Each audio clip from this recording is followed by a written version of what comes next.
What are these lumps on the shell?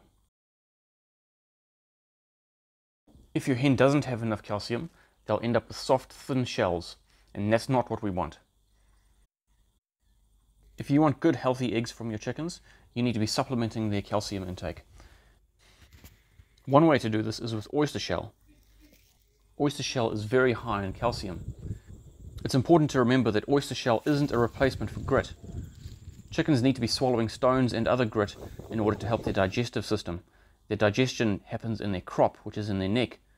So many people make the mistake of supplementing oyster shell thinking that it's a replacement for grit.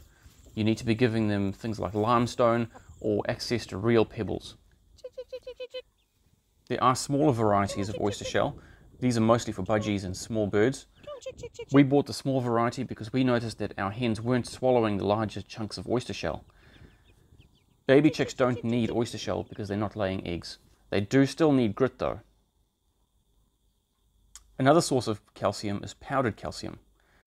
This has all sorts of other goodies, such as iron and lysine in it. We keep it hidden away in our feed bucket with all the food, and that stops rats and other animals getting into it. It's also very convenient being located right at the chicken coop. The instructions for the powdered calcium are on the back, and just mix it in with the feed. If you keep your chickens well fed on calcium, you'll have thick, healthy shells and healthy eggs. What are these lumps on the shell? Basically, they're a good thing. They're excess calcium deposits, and it's a sign that your hen has enough calcium.